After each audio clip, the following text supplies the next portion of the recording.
नमस्कार। ज्योतिषीय श्रृंखला की इस कड़ी में आपका हार्दिक स्वागत है। ज्योतिष के द्वारा जातक में उत्पन्न होने वाले रोगों का निर्णय करने के क्रम में अभी हम अंग वैकल्य, जातक का अंग वैकल्य किस प्रकार होता है या उसके अंग में विकलांगता पैदा किस प्रकार होती है, किन ग्रहों की कौन सी परिस्थितियां जातक को विकलांग बनाती हैं, हम इसका अध्ययन कर रहे हैं। आइए इसमें कुछ अन्य ज्योतिषीय सूत्रों की ओर हम ध्यान देते हैं और उनका अध्ययन करते हैं। यदि अष्टमेश और नवमेश किसी पापग्रह से चतुर्थ स्थान में बैठे हों तो जातक के जंघा में वैकल्यता होती है। अष्टमेश और नवमेश किसी पापग्रह से चौथे स्थान में बैठे हों, मान लेते हैं उदाहरण के लिए में अष्टमेश बुध और नवमेश शुक्र बैठे हैं लग्न में और शनि बैठा है दशम भाव में, तो इस पापग्रह से चतुर्थ भाव में अष्टमेश और नवमेश बैठे हैं। सूत्र में क्या कहा जा रहा है? अष्टमेश और नवमेश कुंडली में साथ में बैठे हों और किसी पापग्रह से चतुर्थ स्थान में बैठे हों तो जातक की जंघा में वैकल्यता पैदा होती है, उसके जंघा में प्रॉब्लम होता है जातक की। अगला पॉइंट है, यदि सूर्य और शनि एक साथ लग्न में बैठे हों और शुक्र तथा चंद्रमा से दृष्ट हों एवं चंद्र ग्रहण के समय का जन्म हो तो जातक का लिंग काटा जाता है तथा उसकी अपकीर्ति होती है। सूर्य और शनि एक साथ लग्न में बैठे हों, पहला पॉइंट है। दूसरा पॉइंट है कि वो शुक्र तथा चंद्रमा से दृष्ट हों। चंद्रमा तो अपनी सप्तम दृष्टि से मान लीजिए देखेगा लग्नस्थ सूर्य और शनि को, परंतु शुक्र सप्तम दृष्टि से नहीं देख सकता है क्योंकि सूर्य से बहुत ज्यादा दूर शुक्र नहीं जाता है, तो अपनी एक पाद दृष्टि डाल सकता है सूर्य पर, अर्थात तृतीय दृष्टि अपनी डाल सकता है, 1/4 दृष्टि। और चंद्र ग्रहण का समय का जन्म हो, चंद्र ग्रहण में सूर्य और चंद्रमा सप्तमस्थ होते हैं आपस में, चंद्र ग्रहण के दिन का जन्म हो, सूर्य और शनि लग्न में बैठे हों और शुक्र और चंद्रमा की उन पर दृष्टि पड़ रही हो, तो ऐसी स्थिति में जातक का लिंग काटा जाता है तथा उसकी अपकीर्ति होती है, बदनामी होती है समाज में। देखिए मुख्य सूत्र में जो ग्रंथकार ने लिखा है उसमें सूर्य ग्रहण के समय का जन्म बतलाया गया है, लेकिन जो उचित नहीं प्रतीत होता है, या तो बाय मिस्टेक वो प्रिंट हो गया है किताब में या जैसे भी हो, क्योंकि सूर्य ग्रहण का जब समय होगा तो सूर्य और चंद्रमा एक साथ होंगे तो सूर्य पर चंद्रमा की दृष्टि संभव नहीं है।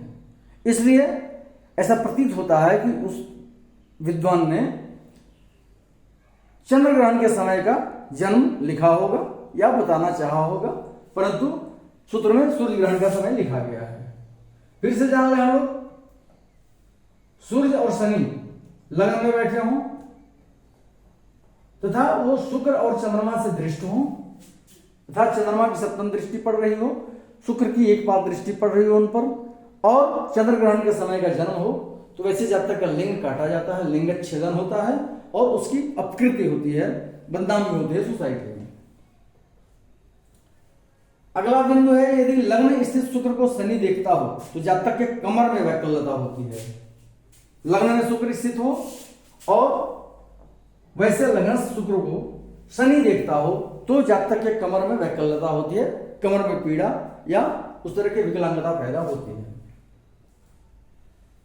अगला पॉइंट है, यदि शुक्र चतुर्थ स्थान में हो और बृहस्पति शनि मंगल तथा बुध एक साथ किसी भी भाव में बैठे हों तो जातक के कमर, हाथ और पैर आदि में विकलांगता होती है।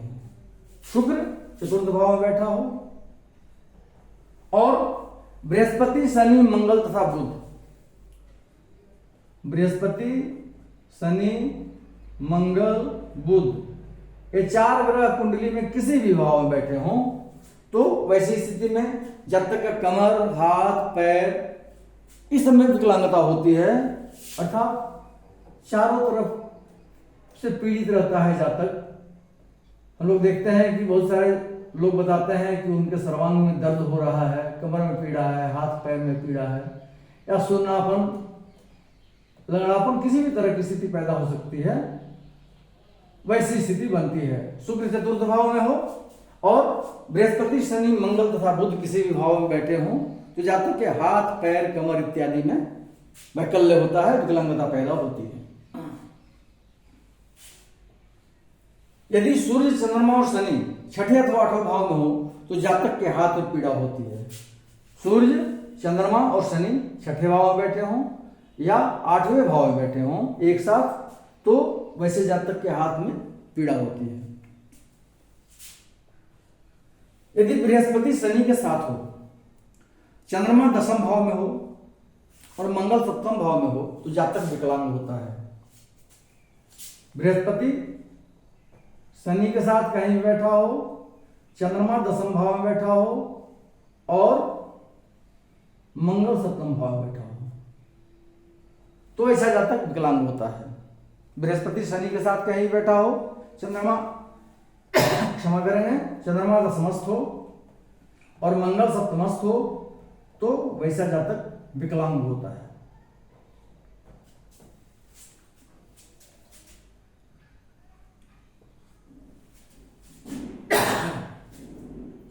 यदि सूर्य और चंद्रमा एक साथ केंद्र में बैठे हों तो जातक विकलांग होता है। सूर्य और चंद्रमा एक साथ होकर के केंद्र में कहीं भी, लग्न में चतुर्थ, सप्तम अथवा दशम में कहीं भी बैठे हों तो वैसा जातक विकलांग होता है। यदि मंगल पंचम अथवा नवम भाव में हो और पापग्रह से दिष्ट हो तो जातक विकलांग होता है। मंगल पंचम में बैठा हो या नवम भाव में बैठा हो और पापग्रह वैसे मंगल को देखता हो तो जातक विकलांग होता है।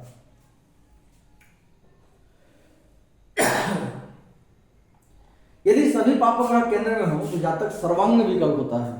जितने भी पापग्रह हैं कुंडली में सभी केंद्र में बैठे हों, लग्न, चतुर्थ, सप्तम अथवा दशम में, इसी में सही पापग्रहों की स्थिति हो तो जातक सर्वांग विकल होता है।